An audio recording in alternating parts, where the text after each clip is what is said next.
आज की चर्चा का विषय है जेंडर एंड कल्चर और इस विषय पर चर्चा करने के लिए हमारे बीच में उपस्थित हैं डॉक्टर पूर्वा भारद्वाज, एक प्रतिष्ठित संस्कृत विद्वान, लेखिका और जेंडर के क्षेत्र में कार्य कर रही एक कार्यकर्ता। डॉक्टर पूर्वा भारद्वाज जी ने पटना विश्वविद्यालय से संस्कृत विषय में शोध कार्य किया और शोध कार्य के दौरान 6 वर्षों तक वहां शिक्षण का कार्य भी किया है। डॉक्टर पूर्वा भारद्वाज निरंतर संस्था से जुड़ी हैं। यह एक ऐसी संस्था है जो कि जेंडर एंड एजुकेशन के क्षेत्र में कार्य कर रही है। डॉक्टर पूर्वा भारद्वाज जी ने 9 वर्ष तक इस संस्था में कार्य करते हुए प्रशिक्षण मॉड्यूल, प्रोजेक्ट्स और शैक्षिक सामग्री तैयार की, जिससे कि समाज में और विद्यालयों में जेंडर के प्रति लोगों में संवेदनशीलता लाई जा सके। आपने शिक्षा के क्षेत्र में भी अपना योगदान दिया है। एनसीईआरटी, एससीईआरटी, इसके अतिरिक्त राज्यों में कई अन्य शैक्षिक संस्थानों के साथ मिलकर पाठ्यक्रमों को विकसित किया है। भाषा पर बहुत अधिक प्रभुत्व है, तो इसलिए हिंदी और संस्कृत के भाषा से संबंधित पाठ्यक्रमों को विकसित करने में भी आपका योगदान जो है वो अभूतपूर्व है। आप लेखन के कार्य से भी जुड़ी हुई हैं। आपने पंडिता रमाबाई के ऊपर एक किताब लिखी है। इसके अतिरिक्त अनुवाद कार्य भी किए हैं, कई आर्टिकल्स लिखे हैं और इसके अतिरिक्त विद्यालयों, संस्थाओं और शैक्षिक संस्थानों में प्रशिक्षण कार्यक्रम भी आयोजित किए हैं। और हमें बहुत खुशी है कि आज आप हमारे बीच में उपस्थित हैं और इस एक संवेदनशील विषय पर आप अपने विचारों को हमारे सामने प्रकट करेंगी। सभी दर्शकों की तरफ से, एनसीईआरटी की तरफ से और सीसीईआरटी की ओर से मैं आपका इस कार्यक्रम में हार्दिक अभिनंदन करती हूँ। आज हम लोग जेंडर और संस्कृति, इस पर फिर थोड़ा और विचार करने के लिए बैठे हैं। पिछली बार हम लोगों ने जेंडर पर थोड़े विस्तार से चर्चा की। इस बार हम लोग थोड़ा समझने की कोशिश करेंगे कि आखिर जब हम संस्कृति कहते हैं तो संस्कृति से हमारा तात्पर्य क्या है, कौन सी संस्कृति और किसकी संस्कृति। क्या हम देशी संस्कृति की बात कर रहे हैं या विदेशी संस्कृति की बात कर रहे हैं, और यदि हम अपने यहाँ की संस्कृति की बात कर रहे हैं यानी भारतीय संस्कृति की बात कर रहे हैं, तो इनके स्रोत को हम कहाँ देखते हैं। आमतौर पर ये माना जाता है और हमारी इतिहास की किताबों में, हमारे जो संस्कृति के परिचायक ग्रंथ हैं, उनमें जो बताया जाता है, तो एक तरीके से आर्य संस्कृति और भारतीय संस्कृति को पर्याय के रूप में इस्तेमाल किया जाता है। यहाँ पर मेरा एक विशेष जोर ये है कि इनको हम पर्याय के रूप में नहीं देख सकते हैं, क्योंकि वास्तव में भारतीय संस्कृति एक अधिक व्यापक शब्द है और जब हम आर्य संस्कृति कहते हैं तो वो इसका एक बड़ा हिस्सा है। लेकिन इस भारतीय संस्कृति में और भी संस्कृतियां हैं और ये मैं अपने अनुभव और अपनी पढ़ाई लिखाई के आधार पे भी कह सकती हूँ। मैं संस्कृत की छात्रा रही हूँ और वेद पर मैंने शोध किया है, खास करके अथर्ववेद पर मेरा काम है। और जब हम उसमें संस्कृति को बनते हुए देखते हैं और हम देखते हैं कि ये संस्कृति भी कोई एक ठहरी हुई चीज नहीं है, ये हजारों वर्षों में इसमें बदलाव भी आया है और हजारों वर्षों में इसका स्वरूप जो बदला है उसमें लोगों की भूमिका रही। इसलिए जब हम भारतीय संस्कृति पर बात करते हैं तब हम क्या चाहते हैं, हम उसको फिर अपघटित करना चाहते हैं हिंदू संस्कृति में या पुनः उसमें दूसरे धर्मों की संस्कृति, दूसरी जनजातियों की संस्कृति, आदिवासी संस्कृति, दलित संस्कृति, क्या हम उनको भी शामिल करते हैं। इसलिए ये एक अहम मसला हो जाता है कि दरअसल हम संस्कृति को परिभाषित कैसे करते हैं। संस्कृति के जो कारक तत्व हैं या जिनको हम कह सकते हैं कि जिनसे संस्कृति बनती है, वो क्या है? वो मूल रूप से या मुख्यतः है आपको हमारा रहन सहन, हमारा खान पान, हमारा रस्म रिवाज, हमारे आचार विचार, सब उसके घटक तत्व हैं। और इन सब को मिला करके हम कह सकते हैं कि संस्कृति बनती है। और फिर जब इस संस्कृति में हम जेंडर को देखना चाहते हैं तो पुनः हमें जेंडर की उस परिभाषा को याद करना चाहिए जिसमें हम ये कहते हैं कि ये एक गढ़ी हुई सामाजिक अवधारणा है। पिछली बार भी हम लोगों ने इसकी बात की थी कि दरअसल ये एक ऐसी गढ़ी हुई सामाजिक अवधारणा है जो हमें हमारी भूमिकाओं का, हमारी जिम्मेदारियों का, गुणों का और नियमों कायदों का बंटवारा करती है।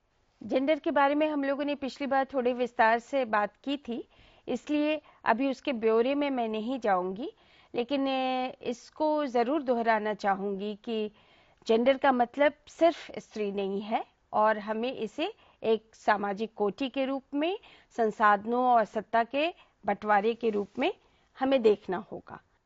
भारतीय संस्कृति और उसमें जेंडर को समझने के लिए अभी हमारे सामने एक बहुत दिलचस्प पोस्टर है। ये हाल ही में बना है और लोगों में काफ़ी इसकी चर्चा है। इसको बनाने वाले आपको बेंगलोर के सृष्टि स्कूल ऑफ डिज़ाइन के 5 छात्र हैं और इसका शीर्षक है अ बैड गर्ल, एक बुरी लड़की।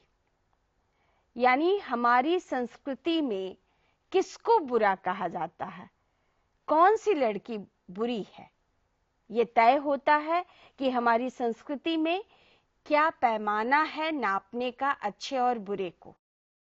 और इसको हम एक एक को थोड़ा देखेंगे तो हमें मज़ा भी आएगा और उससे हम अपनी ज़िंदगी में क्या हो रहा है उसको भी हमको समझने में मदद मिलेगी।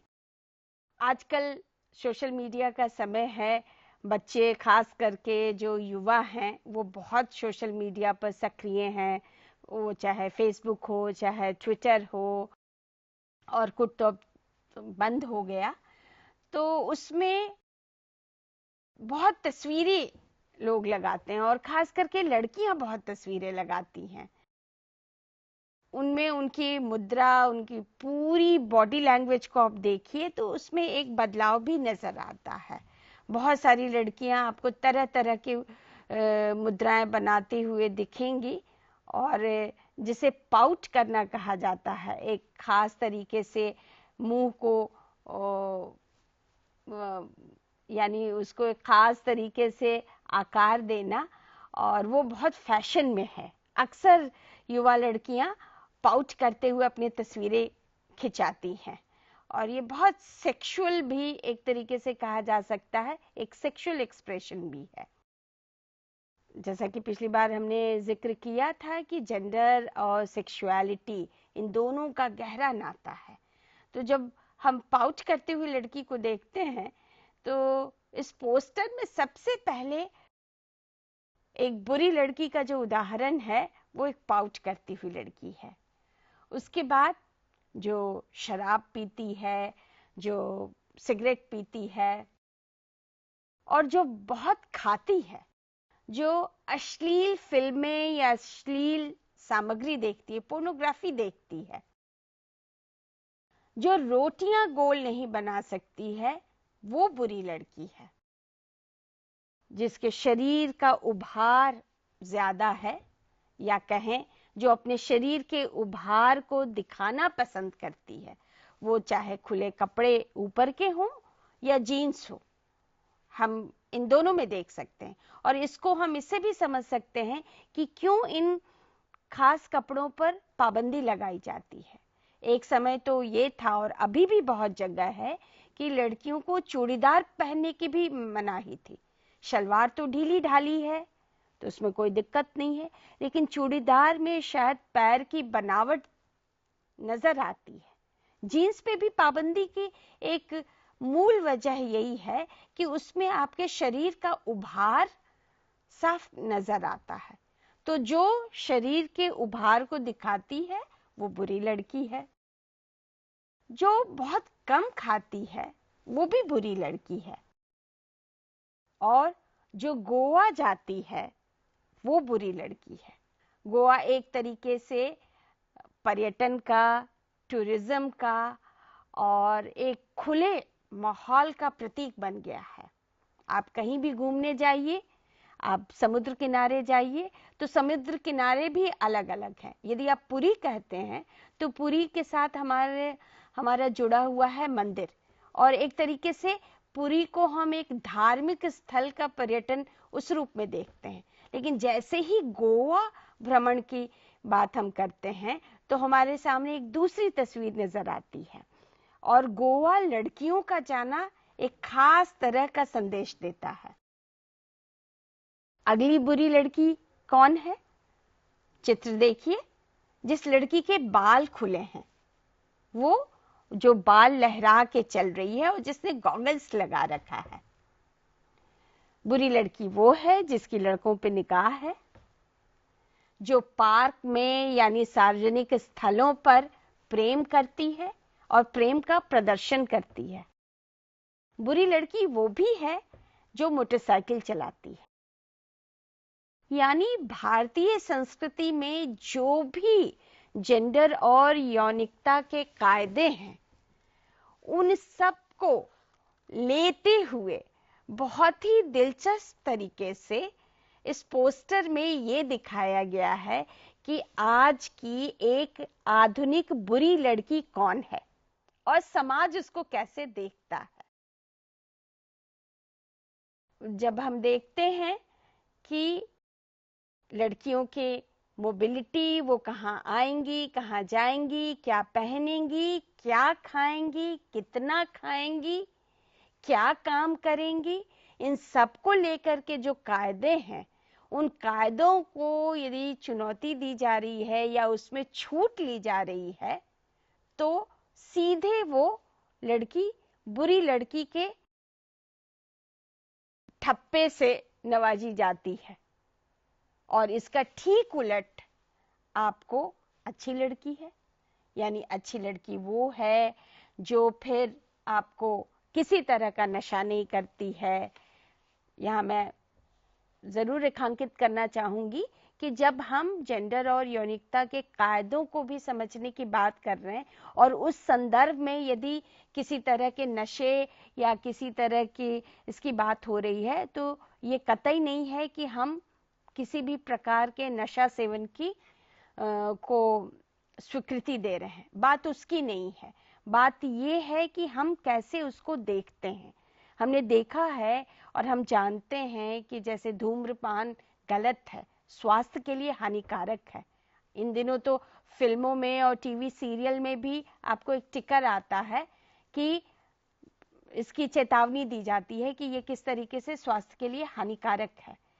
उसके बावजूद यदि एक लड़की धूम्रपान करती हुए, सिगरेट पीती हुई नजर आती है तो वो ज्यादा बुरा माना जाता। आखिर क्यों?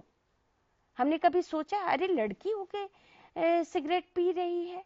लड़की हो करके ये जुमला जैसे ही लगता है तो फिर वो भारतीय संस्कृति का पैमाना हमारे सामने आ जाता है कि ठीक है, कुछ चीजें मनाही है लेकिन उनकी लड़कियों के लिए खास मनाही है। जाहिर है कि इस तरह के पाबंदियों को जो तोड़ती है वो बुरी होगी और जो इन पाबंदियों का पालन करती है वो आपको अच्छी इसमें आएगी। हालांकि इसमें फिर एक वर्ग का पहलू भी है, क्योंकि हमने कामगार औरतों को भी देखा है जिनके पास यदि वो थोड़ा विश्राम करते समय वो बीड़ी पीती हैं तो वो बहुत एक सामान्य रोजमर्रा के दृश्य के रूप में हमारे सामने आता है, और वहां पर उनके बीड़ी पीना को हम शायद नशा सेवन की कैटेगरी में भी शायद नहीं डालते हैं।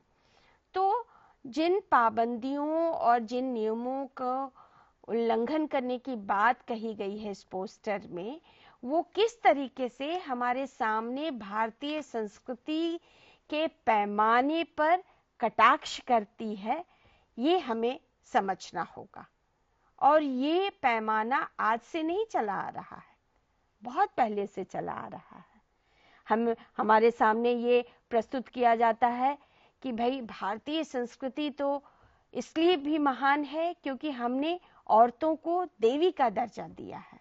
हमारे यहाँ दुर्गा हैं, हमारे यहाँ काली हैं, हमारे यहाँ सरस्वती हैं, और भी किस तरीके से सीता है, अहिल्या है और सावित्री है, पतिव्रता का पैमाना जो मानी जाती हैं।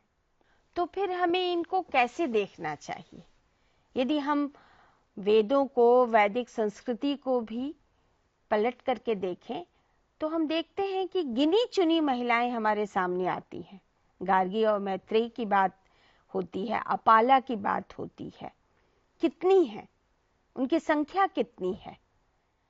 और प्रायः वो ऋषि पत्नी या ऋषि पुत्री या ऋषि कुल उच्च वर्ण की महिलाएं हैं जिनका उल्लेख हमें मिलता है। और यदि हम देवी का पद किसी को देते हैं तो वो एक सामान्य स्तर से ऊपर उठ के हम देते हैं, लेकिन उससे ये नहीं पता चलता है कि हमारे आम जीवन में औरतों की क्या स्थिति थी।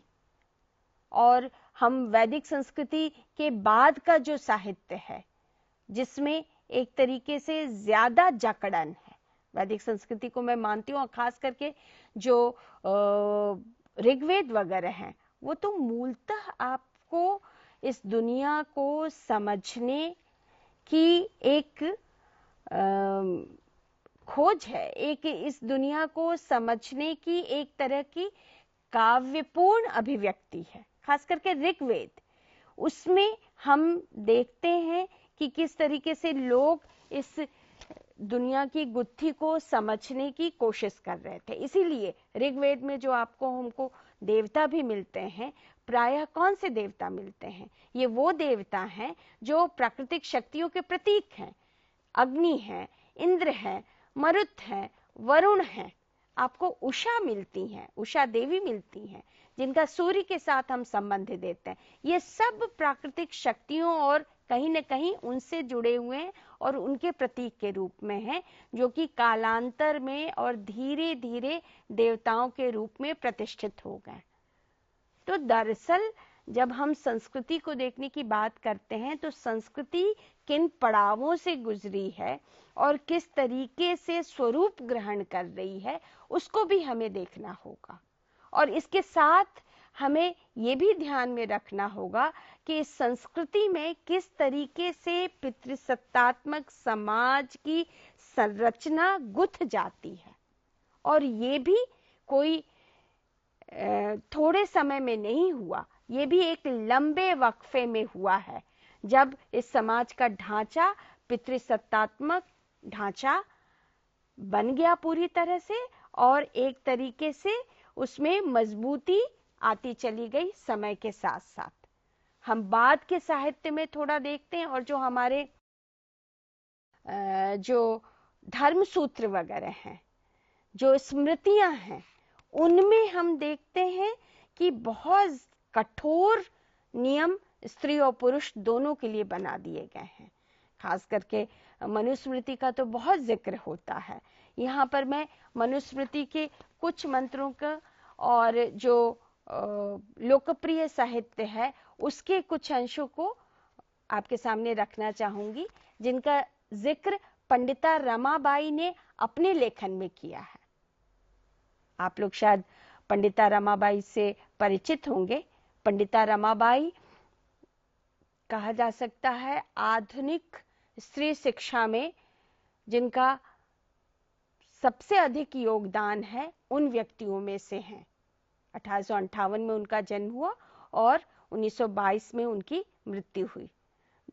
हमारे समाज का ही ये ढांचा है कि आज भी पंडिता रमाबाई के बारे में लोग कम जानते हैं।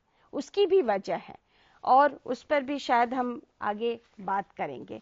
लेकिन अभी मैं मनुस्मृति के कुछ अंशों के अनुवाद को आपके सामने रखना चाहूंगी। मनुस्मृति में, और जब हम मनुस्मृति की बात कर रहे हैं तो ये दरअसल उस समय जो लोक प्रचलित विश्वास और मान्यताएं हैं उनको कहीं न कहीं परिलक्षित करते हैं। कुछ अंश आपके सामने प्रस्तुत करना चाहूंगी।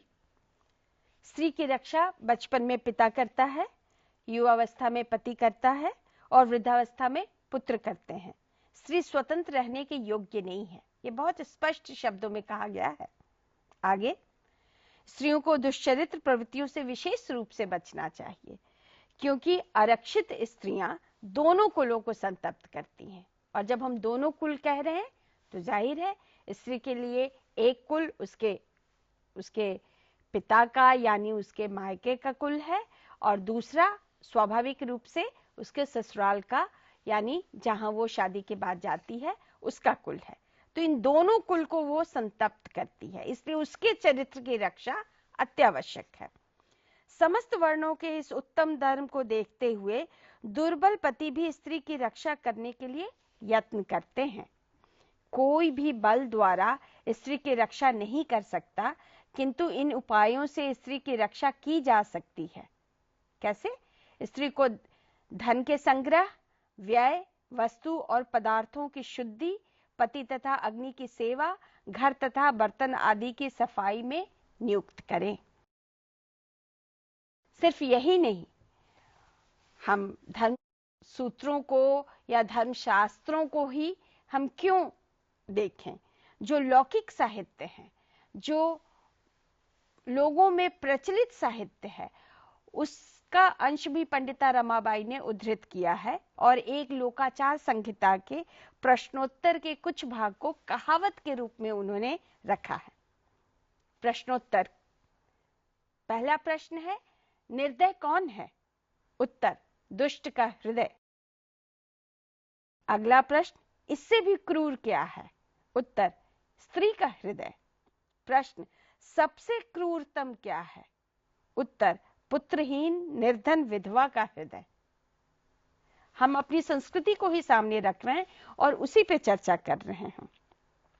इसी तरीके से एक और प्रश्नोत्तरी मिलती है। प्रश्न, नरक का मुख्य द्वार क्या है? उत्तर, स्त्री। प्रश्न, शराब की भांति सम्मोहक कौन है? उत्तर, स्त्री। प्रश्न, बुद्धिमानों में सर्वोत्तम महान कौन है? उत्तर, वह जो कि औरतों द्वारा छला नहीं गया है। प्रश्न, पुरुष के लिए बंधन क्या है? स्त्रियां। अंतिम प्रश्न, वह कौन सा जहर है जो अमृत की भांति प्रतीत होता है? उत्तर, स्त्रियां। अब हम इसकी पड़ताल कर सकते हैं कि दरअसल जब हम संस्कृति को देख रहे हैं तो संस्कृति के किस पक्ष को हम देखते हैं, हम किसकी पड़ताल करते हैं, हम किन विचारों को हम सामने रखते हैं। ये विचार जो कि लोगों की मान्यताओं में बस गए हैं, और ये अकारण नहीं है कि जिनको हम कुप्रथा कहते हैं, वो चाहे सती प्रथा हो, चाहे दहेज प्रथा हो, हम कुप्रथा कह के, सामाजिक कुरीति कह के हम इनको कमतर आंकते हैं। ये कोई एबरेशन नहीं है, ये पूरे फिर ये सामाजिक ढांचे की बनावट में धंसा हुआ है। क्योंकि जिस संस्कृति में हम औरत को नरक का द्वार कह रहे हैं, उसमें जाहिर है कि औरत के साथ जो अलग अलग तरह की हिंसा होती है उसको हम जस्टिफाई करते हैं, उसको कहीं ना कहीं किसी न किसी तरीके से अपने संस्कृति के उपकरणों द्वारा, अपने संस्कृति के हथियारों द्वारा हम उनको सही साबित करते हैं। इसलिए औरत पर लगाम कसना बहुत जरूरी माना जाता है। और विवाहितों में तो बड़ा प्रसिद्ध चुटकुला भी है कि पहली रात में ही आपको बिल्ली काट देनी चाहिए। किस तरीके से औरत को बस में करना चाहिए, इसके बहुत नुस्खे आपको गिनाए जाते हैं। सिर्फ नुस्खे गिनाए जाते हैं मौखिक रूप से नहीं, आपको इस पर साहित्य भी मिल जाएगा, जिसको हम पल्प लिटरेचर कहते हैं। आप उनको उठा के देख लीजिए। हालांकि पल्प लिटरेचर की भी पूरी सोशियोलॉजी है, उसका एक पूरा समाजशास्त्र है, इसलिए मैं उस पर पूरी तरीके से टिप्पणी नहीं करूंगी। लेकिन हाँ, उसमें क्या है और औरत के बारे में क्या राय रखी जा रही है, इस पर हमको जरूर गौर फरमाना चाहिए। और इसमें हम जो किस्से कहानियों की किताबें होती हैं, जो आपको कैसेट हैं, और आजकल तो डीवीडी वगैरह का ज़माना है, उसके अलावा इतने तरह तरह के ऐप्स आ गए हैं और सोशल मीडिया पर तरह तरह से आपको चीज़ें प्रस्तुत की जाती हैं। उन सब को यदि हम खंगाल के देखें तो हमको नज़र आएगा कि ये दरअसल हमारी जो प्राचीन भारतीय संस्कृति है उसी के विचारों को आगे बढ़ा रही है। जाहिर है तरीके बदल गए हैं, टेक्नोलॉजी ने भी बदला है, हमारे समय की ज़रूरत ने भी इसको बदला है। हम रोज़मर्रा के जीवन में, जो कि हमारे संस्कृति का अविच्छिन्न अंग है, उन कहावतों को भी थोड़ा पलट करके देखें। स्त्रियों पर विश्वास मत करो, बल्कि धर्मशास्त्र में जो आपको साक्षी प्रकरण है, यानी जहां गवाहों के बारे में बताया जाता है, वहां स्त्री की गवाही को एक स्त्री की गवाही को पूरी गवाही नहीं माना जाता है। एक पुरुष की गवाही को पूरा मान और पूरा वजन है, लेकिन एक स्त्री की गवाही को पूरा नहीं माना जाता। इसके मूल में फिर वही धारणा है कि स्त्रियों की बात पर विश्वास मत करो। स्त्रियों का परामर्श बर्बादी की ओर ले जाता है। स्त्रियां संदेह का भंवर हैं, पापाचार से युक्त हैं और कपटपूर्ण स्वर्ग प्राप्ति में बाधक हैं, नरक का द्वार है। इसको तो बहुत बार और बहुत तरीके से दोहराया जाता है। इसीलिए वेद को सुनने का भी अधिकार औरतों को और शूद्रों को नहीं था। या आगे जाकर के हम रामचरितमानस की बहुत प्रसिद्ध आपको जो पंक्तियां हैं, जो बार बार उद्धृत की जाती हैं, कि किस तरीके से ढोल, पशु, गवार और नारी को हम बिना ताड़ना के हम बात नहीं कर सकते, वो उसी के अधिकारी हैं। तो बहुत तरह के ग्रंथों में, बहुत तरह के साहित्य में हमारा जो पूरा जिसको कहते हैं जो पब्लिक स्फेयर बनता है, पब्लिक स्फेयर ये यानी जो पूरा जन क्षेत्र है, वो जो बनता है, उसका जो निर्माण होता है, उसमें आपको औरतों के बारे में जो विचार हैं वो फिर वही पुराने हैं और वो बार बार बहुत ही अपमानजनक और हिंसक विचार हैं। पंडिता रमाबाई की विश्लेषण हमारे लिए बहुत मददगार हैं और मैं उनका खास करके जिक्र इसलिए भी कर रही हूं कि आज से 100-125 साल पहले भी जिस तरीके से संस्कृति का विश्लेषण किया जा रहा था और उसमें औरतों की स्थिति का विश्लेषण उन्होंने किया है, वो बहुत ही महत्वपूर्ण है। उन्होंने अपने अमेरिका और इंग्लैंड प्रवास का विस्तार से वर्णन किया है। वो पढ़ाई करने के लिए वहां गई थी और वहां से लौट करके उन्होंने पुणे के पास विधवा औरतों के लिए और आगे चल के जो भी बेसहारा औरतें थी, वो अकाल पीड़ित औरतें हों या कोई भी किसी भी मुसीबत की शिकार औरतें हों, उनके लिए उन्होंने एक आश्रम खोला था। पंडिता रमाबाई एक जगह कहती हैं, हम गुलाम हो सकते हैं मगर यही हमारी खुशी का स्रोत है। हम दूसरों की तुलना में निम्न और गिरे हैं और हम अपने उस मालिक पर पूरी तरह से निर्भर हैं जो हमारी जिंदगी और मौत को तय करने की ताकत रखता है। यहाँ मालिक से तात्पर्य पति से है। उन गुलामों ने इस सोच के साथ चुप रहकर अपमान के सबसे बुरे जुल्म को भोगा। इस तरह की मानसिक अवस्था गुलामी की इंतहा होती है। कोई यहाँ तक भी कल्पना नहीं कर सकता कि यह गुलामी इतनी बुरी होती है कि वह ईश्वर द्वारा मानवता को दिए गए आत्मसम्मान और स्वतंत्रता की चाह के दो वरदानों को भी नष्ट कर देती है। पंडिता रमाबाई के उस उदाहरण में हम देखते हैं गुलामी और खास करके औरतों की मानसिक गुलामी की चर्चा की गई है। गुलामी, जैसा कि हम जानते हैं, इसका एक पूरा ऐतिहासिक संदर्भ है, खास करके यूरोप के संदर्भ में हम जब इसको देखते हैं। औरतें इस कदर मानसिक रूप से गुलाम बना दी जाती हैं संस्कृति के सारे घटकों के द्वारा कि उन्हें खुद भी इसका एहसास नहीं होता है कि वो गुलाम हैं। हमने औरतों को देखा है अपनी स्थिति को एक तरीके से उचित ठहराते हुए, जब वो हिंसा की शिकार होती हैं तो शायद कहीं न कहीं वो मान लेती हैं कि उन्हीं से गलती हुई होगी, उन्हीं से सब्जी में कम नमक पड़ा होगा, या उन्होंने ऊंचे स्वर में बात की होगी, या जहां उनको नहीं जाना चाहिए था वहां वो चली गई होंगी, या जिस वक्त नहीं जाना चाहिए था उस समय चली गई होंगी, या जिससे उनको बात करने की मनाही है उनसे उन्होंने बात कर ली होगी।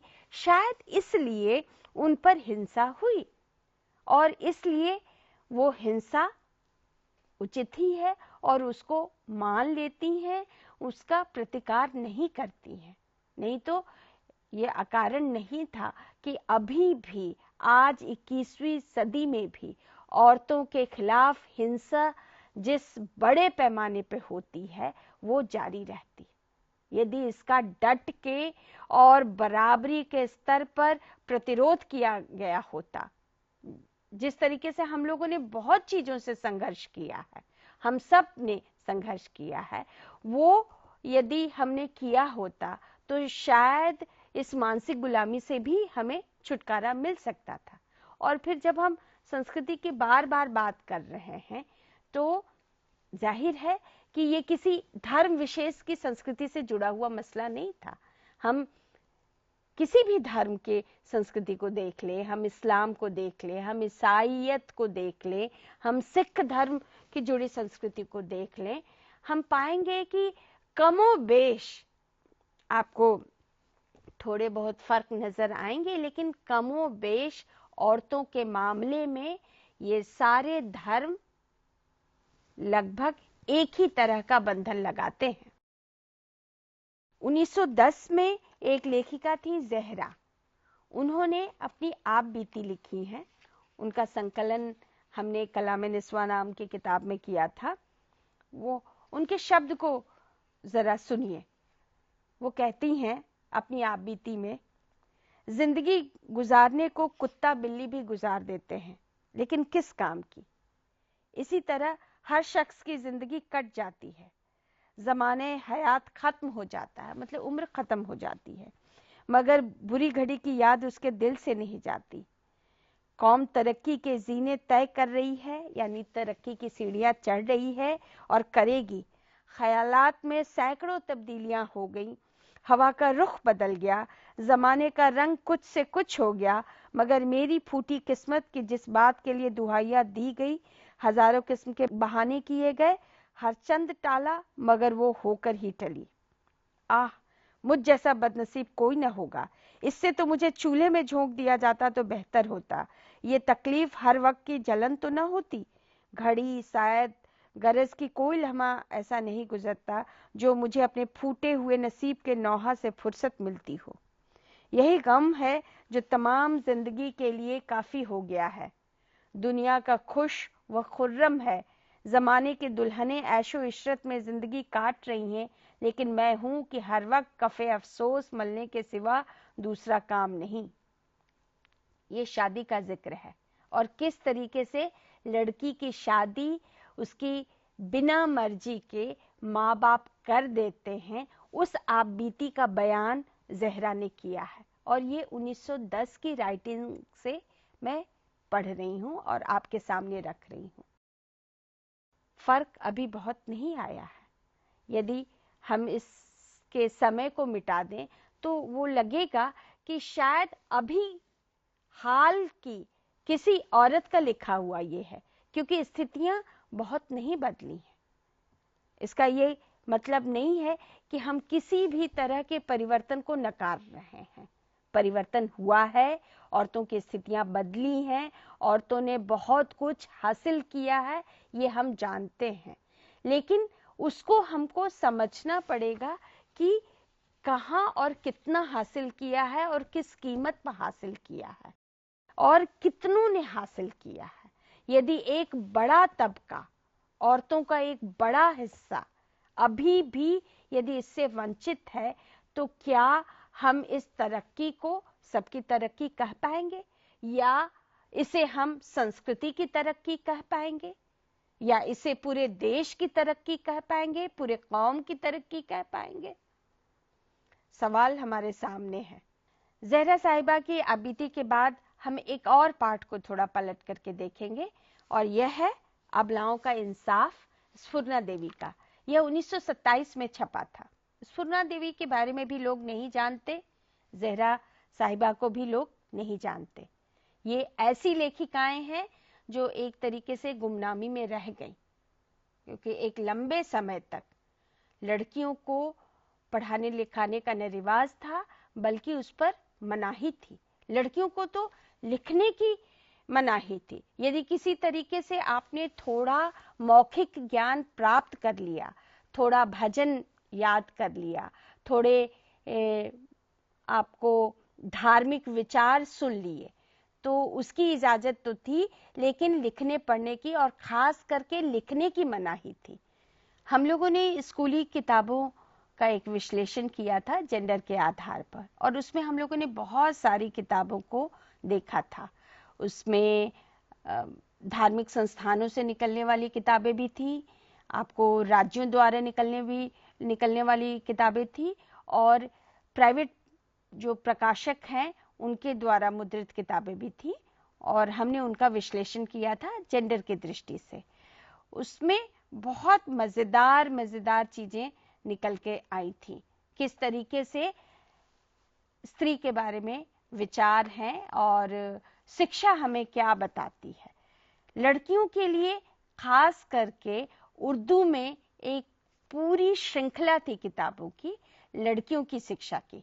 उसमें एक पाठ था, कागज बड़ा महंगा है। उस पाठ का ही नाम था, कागज बड़ा महंगा है, और उसमें ये हिदायत दी गई थी, ये सुझाव दिया गया था कि लड़कियों को पढ़ाने और लिखाने से क्या फायदा, और लिखना सिखाना तो एक तरीके से बर्बादी है, कागज की बर्बादी है। इसको हम ना करें, बल्कि जो कागज की बचत करेंगे उसको बचा करके हम लड़की की शादी के लिए एक जेवर बनवा दे सकते हैं। यानी उसमें पैसे बर्बाद करने से क्या फायदा, कागज काले करने से क्या फायदा। तो ये पूरी शिक्षा व्यवस्था भी हमें इसी तरीके से पढ़ाते हुए चली आ रही थी।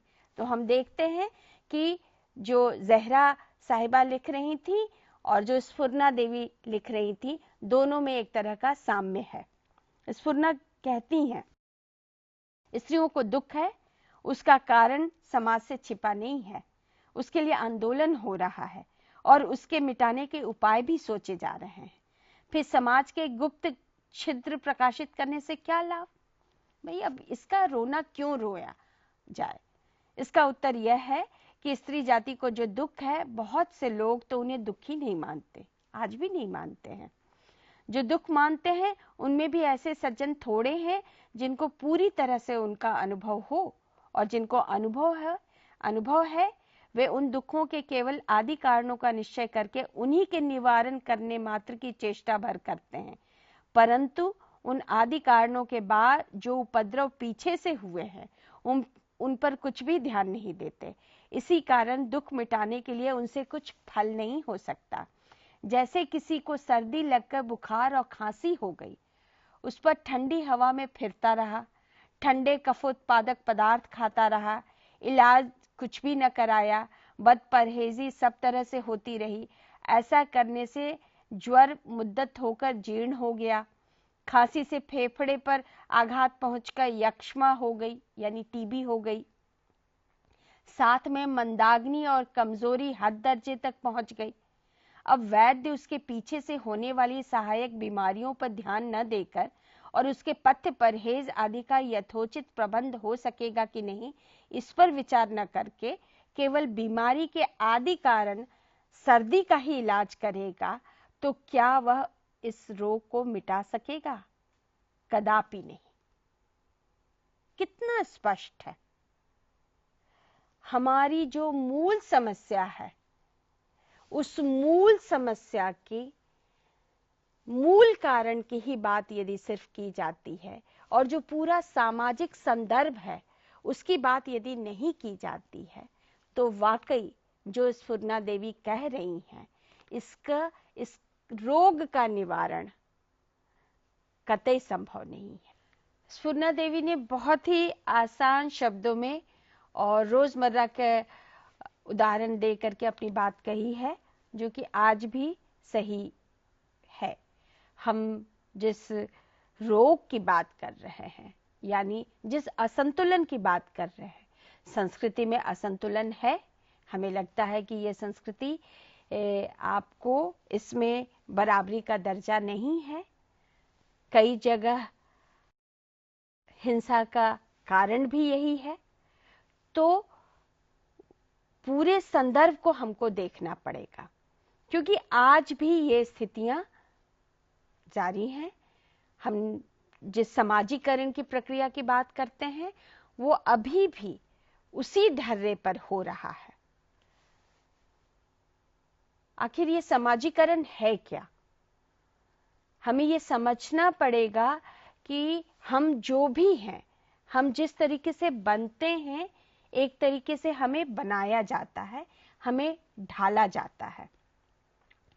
एक विद्वान है रूथ हर्टले, उन्होंने इस समाजीकरण की प्रक्रिया को बहुत अच्छे से इसका विश्लेषण किया है और उन्होंने 4 तरीके से किस तरीके से आपको जेंडर भूमिकाओं में ढाला जाता है यह बताया है। पहला है मैनिपुलेशन, परवरिश किस तरीके से आपकी होती है, आपका जो पूरा साज श्रृंगार, आपके बाल कैसे होंगे, आपके कपड़े कैसे होंगे, वो एक खास तरीके से आपको या तो लड़का बनाते हैं या लड़की बनाते हैं। उसी तरीके से कैनलाइजेशन यानी धाराबद्धता, एक दिशा में आपको मोड़ दिया जाता है। हम खिलौनों का उदाहरण ले लें, खिलौनों का जिक्र हमने पहले भी किया था। हम देखते हैं कि ये बटे हुए हैं और लड़कियों को जो खिलौने दिए जाते हैं, शुरू से आपको रसोई के छोटे छोटे, हम लोगों ने भी बचपन में खेला है, वो चाहे मिट्टी का हो, लकड़ी का हो, प्लास्टिक का हो, और जैसे जैसे आपको तरक्की होती गई उस चीज में आपको वो रसोई के बर्तन बनने लगे। मार्केट में नया आया था हमारे समय में एल्युमिनियम का बर्तन, तो हमें बहुत अच्छा लगा था कि लकड़ी के रसोई के बर्तन के जगह एल्युमिनियम के बर्तन बड़े अच्छे हैं। और बचपन में हम लोग गुड्डा गुड़िया का जब खेल खेलते थे तो वो उसमें खाना पकाना और ये सारा हम लोग किया करते थे। ये बहुत अनजानते और सहज स्तर पे होता है, हमें पता भी नहीं चलता है कि हम किस तरीके से बच्चों को एक धारा में, एक तरफ, एक खास दिशा में मोड़ रहे हैं और उसमें इस तरह के घटकों का क्या उनकी क्या भूमिका है, हमें नहीं समझ में आता। कि हम जब किसी बच्चे को एक खास तरह की किताब भी देते हैं तो भी ये उसको गढ़ने की दिशा देता है और ये हमें बताता है कि दरअसल हमारी सोच क्या है। इसी तरीके से है जो वर्बल एपिलेशन है, यानी जो शाबाशी दी जाती है, जो आपको टोका टाकी होती है। आप लड़के ने किस तरह का बहादुरी का काम किया या चोट लगने पर भी नहीं रोया यदि, तो भाई हम उसके लड़का होने का, उसकी बहादुरी की तारीफ किया करते हैं कि देखो कितना बहादुर बच्चा है। और यदि वो रो पड़ा तो कहते हैं कि बहादुर बच्चे को नहीं रोना चाहिए, कोई लड़की हो जो तुम रो रहे हो। और बार बार इस तरह के उदाहरण के हम अभ्यास भी हो गए हैं। लेकिन ये उदाहरण किस तरीके से हमें भूमिकाओं में ढाल रहे हैं, उन पर हम ठहर करके नहीं सोचते हैं। उदाहरण हम देते हैं, हम सब करते हैं, लेकिन हम सब अपने घरों में उसी तरीके से करते हैं। यदि कोई अतिथि आएगा तो अपनी बेटी को ही कहेंगे कि जरा चाय बना दो या पानी ले लो। स्वाभाविक रूप से काम चूंकि घरों में बटे हुए हैं तो हम वही करते हैं और इस तरीके से सांचे में ढालते चले जाते हैं। और एक अंतिम तरीका है एक्टिविटी एक्सपोजर। हम देखते हैं कि बच्चे अपने माँ बाप को या स्कूलों में अपने शिक्षकों को आदर्श मानते हैं। अब वो जिस तरह के कामों में संलग्न होते हैं उनकी वो ये नहीं कहेंगे कि सीधा सीधा अनुकरण करते हैं, लेकिन उन्हीं से वो सीखते हैं कि उनकी भूमिकाएं दरअसल क्या हैं।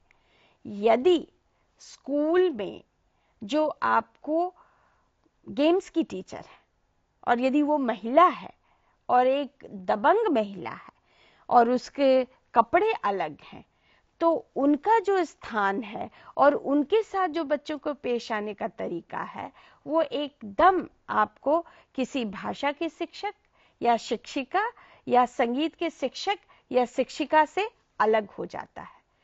तो बच्चे भी अलग अलग इससे सीखते हैं और हम इस तरीके से सबको ढालते हैं। सिर्फ शिक्षा व्यवस्था या घरों की ही बात क्यों की जाए, हम अपने चारों तरफ जो भी देखते हैं, जो हमारा पॉपुलर कल्चर है, जो हमारे पॉपुलर गीत हैं, जो नृत्य हैं, जो फिल्में हैं, जो आपको टीवी सीरियल्स हैं, उन सब में हम देख लें कि आखिर किस तरह की छवियां हमारे सामने प्रस्तुत की जाती हैं। और एक तरीके से हम फिर सशक्तिकरण को कैसे देखते हैं, ये सवाल अहम हो जाता है। सशक्तिकरण का सामाजिक और सांस्कृतिक बनावट से गहरा रिश्ता है, ये जिक्र हमने पहले भी किया था, और उससे अलग करके इसको देखना दरअसल निष्फल कर देने वाला प्रयास होगा। सशक्तिकरण का पैमाना क्या है, इस पर भी हम लोगों ने बात की थी कि आखिर हमारे यहाँ कौन सी सशक्त औरतें, किनकी छवियां आती हैं। क्यों हमारे सामने पंडिता रमाबाई की छवि नहीं प्रस्तुत की गई, क्यों सावित्रीबाई फूले भी बहुत एक छोटे हल्के में उनको जाना जाता है, क्यों लाल देद जिनको लल्लेश्वरी के नाम से भी जाना जाता है, कश्मीर की एक 14वीं शताब्दी की एक कवित्री हैं, एक भक्त कवित्री हैं, उनके बारे में हमें पता नहीं है, जिन्होंने बहुत सारी कविताएं लिखी और उन्होंने पूरी सामाजिक मान्यताओं को चुनौती देते हुए एक स्तर पे आकर के अपने कपड़े उतार दिए और वो अपने पूरे बालों से अपने शरीर को ढकती हैं। कभी हमारा इस पर ध्यान गया कि हम लोग किस तरीके से जो सशक्त औरतें हम दिखाना चाहते हैं उसी की छवि हमारे सामने आती है, दूसरी तरह की सशक्त औरतें हमारे आंखों से ओझल कर दी जाती हैं। हमारे सामने कौन है आजकल, टीवी सीरियल में तो ये बहुत ज्यादा दिखने लगा है, हालांकि उसमें कुछ बदलाव भी आया है और सकारात्मक बदलाव भी आया है। हमने देखा है कि कई सारे सीरियल्स में पारंपरिक भूमिका को निभाने के साथ साथ कई भूमिकाओं को चुनौती भी दी गई है। इसलिए सशक्तिकरण का हमारा पैमाना क्या है, ये बहुत अहम प्रश्न है हमारे लिए। यदि हम सही मायने में विकास चाहते हैं तो हमें अपना उपकरणवादी नजरिया छोड़ना होगा, एक इंस्ट्रूमेंटलिस्ट तरीका हमें छोड़ना होगा। क्यों लड़कियों को पढ़ाओ, क्यों भ्रूण हत्या बंद करो, कहा जाता है, और पोस्टर्स आपको मिलेंगे कि बेटी को इसलिए बचाओ क्योंकि तुमको बहू चाहिए। एक इंसान के रूप में उसको जिंदा रहने का हक है या नहीं है, ये मसला नहीं है। हाँ, हमें बहू चाहिए इसलिए, और हमारा वंश चलता रहे इसलिए बेटी बचाने की जरूरत है। या फिर एक अडॉप्शन को लेकर के, गोद लेने को लेकर के एक पोस्टर मैंने देखा था जिसमें था कि यदि देवकी न बन सको तो यशोदा बनो। यदि हम इस पितृसत्तात्मक समाज का जो नियम है, जो कहता है कि एक विषम लैंगिक शादीशुदा समान जाति समान धर्म के जोड़े से उत्पन्न बच्चे से ही वंश चल सकता है, यदि इसको चुनौती देते हुए, इसको बदलते हुए हम गोद लेने की प्रथा को और गोद लेने को प्रमोट करना चाहते हैं, तो फिर हम एक उसी असमर्थता और इसकी बात क्यों कर रहे हैं कि देवकी न बन सको तब यशोदा बनो। यानी यदि किसी वजह से आप में कोई आपका कोई मेडिकल कारण हो गया, कोई आपको रोग हो गया, या जिस वजह से भी हो आप बच्चा नहीं पैदा कर सकती हैं, तब आप यशोदा बन के लालन पालन किसी और के जन्म दिए हुए बच्चे का कीजिए। क्या कभी इस पोस्टर की पड़ताल की जाएगी कि ये पुनः संस्कृति के उन्हीं प्रतीकों को लेकर के उन्हीं मान्यताओं को स्थापित करता है? क्या ये सशक्तिकरण या विकास की दिशा का अगला कदम है? मैं नहीं मानती। हमें यहाँ देखना होगा कि हम सही मायने में सशक्तिकरण को और विकास को कैसे समझते हैं, और फिर बात आपको समता और समानता की होगी। हम लोग ने पिछली बार भी बात की थी। ये चित्र आपके सामने है। जब हम समानता की बात करते हैं और समता की बात करते हैं तो समता न्याय की बात करता है। जैसे इस चित्र में 3 बच्चे हैं, 3 बच्चे आपको जो बाउंड्री है उस चारदीवारी के पार खेल देखना चाहते हैं। तीनों बच्चों का साइज अलग अलग है, तीनों की जरूरतें अलग अलग हैं।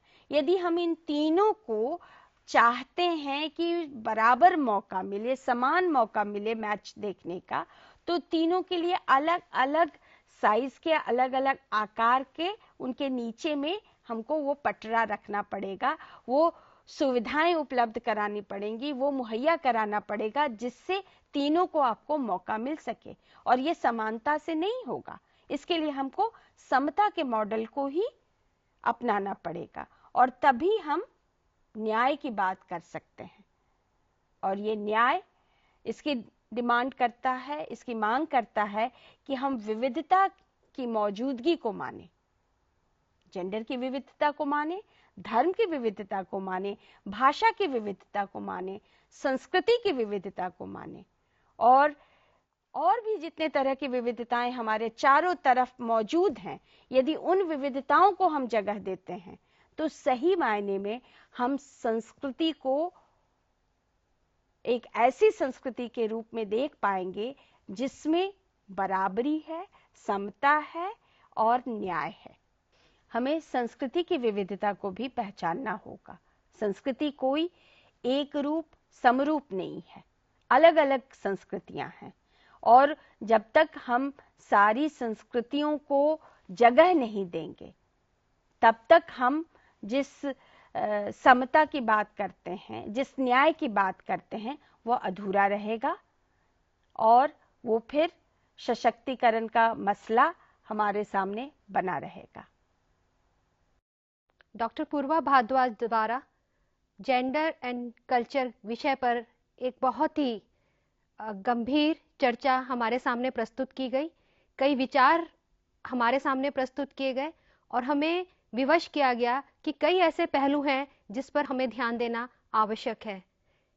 मित्रों, आप सभी पूर्वा जी से सहमत होंगे कि विकास हो रहा है, सशक्तिकरण की बात भी हो रही है, किंतु क्या हम इस मुद्दे को लेकर संवेदनशील हैं, गंभीर हैं, ये बात आपके ऊपर है।